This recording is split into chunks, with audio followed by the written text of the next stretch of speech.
Good evening, আশা করি সবাই ভালো আছেন। চলে এলাম আমি আবার আপনাদের সাথে নতুন ভিডিওতে। আজ আমি আপনাদেরকে বলবো ইউকে স্টুডেন্ট ভিসা পেতে হলে আপনাদের কি কি ডকুমেন্টস লাগবে। তো ফার্স্ট অফ অল আপনাদের যেটা লাগবে সেটা হচ্ছে আপনাদের 28 দিন ম্যাচুরিটি ব্যাংক স্টেটমেন্ট হলে হচ্ছে। আমি যখন অ্যাপ্লাই করছিলাম তখন 28 দিনের ম্যাচুরিটি দেখেছিলাম। তো ওটা দেখানোর পর আপনার ক্যাশ লেটার ইস্যু হবে। সো ফার্স্ট যে ডকুমেন্টটা আপনাদের লাগবে সেটা হলো ক্যাশ লেটার। তারপর লাগবে আপনার ব্যাংক স্টেটমেন্ট।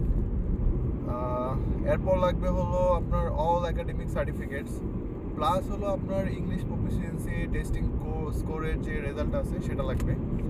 আর হলো যেসব ইউনিভার্সিটি এমওআই দেয় সেটা যদি ইউকেতে অ্যাকসেপ্টেবল হয় তাহলে আপনারা সেই এমওআইও জমা দিতে পারেন। তো এই সবগুলো ডকুমেন্টস আপনারা একত্রিত করে আপনার বাংলাদেশে ঢাকায় যে গুলশানে বিএফএস গ্লোবালের যে অফিসটা আছে গুলশান একে, সেখানে একটা অ্যাপয়েন্টমেন্ট নিতে পারবেন আপনারা। সেটা কিন্তু আপনারা অনলাইনেই নিতে পারেন নিজেরা। তো সেখানে দেখবেন কি ওখানে একটু ট্রিক্স হয়, মানে অনেকেই আর কি ফ্রডের শিকার হয়। ফ্রড না, সেটা হলো আপনি যদি অনলাইনে যখন তাদের কাছ থেকে অ্যাপয়েন্টমেন্ট নেবেন তখন আপনাদের অনেকগুলো সার্ভিস থাকবে, ব্রোঞ্জ, সিলভার, প্রিমিয়াম এমন থাকবে। তো এই অনুযায়ী আপনার একটা কী বলে তারা সার্ভিস চার্জ করে। তো আপনি যদি অনলাইনে যখন অ্যাপয়েন্টমেন্টটা বুক করবেন তখন হলো আপনি ব্রোঞ্জটা বুক করবেন, যেটা আমাদের জন্য ঠিক আছে।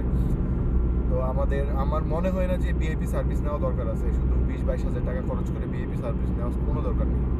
তো এটা আপনার আগে থেকে বুক করে যাবেন, যেন হলো ওনারা যখন আপনি ওখানে যাবেন তো আপনাকে যেন ফোর্স না করতে পারে যে আপনি কোনো সার্ভিস নেন নাই, আপনার সার্ভিস নিতেই হবে, আপনার ভিআইপি সার্ভিস নিতে হবে, এত টাকাই দিতে হবে। সো আগে থেকে আপনি যখন বুক করে যাবেন, ওরা যখন অ্যাপয়েন্টমেন্ট লেটারটা দেখবে তখন ওরা ওখানে দেওয়াই থাকবে যে আপনি ব্রোঞ্জ সার্ভিসটা পারচেস করছেন অনেক আগে থেকে।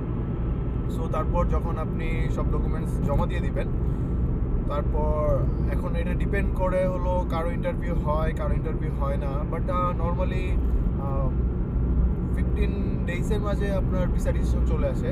আপনি ডকুমেন্টস জমা দেওয়ার পরে একটা এনএফসি মেল পাবেন, তারপর হলো ডিসিশন মেল পাবেন। তো আমার ভিসা পেতে 12 দিন সময় লাগছে, 12 দিনে আমার ভিসা ডিসিশন চলে আসছে।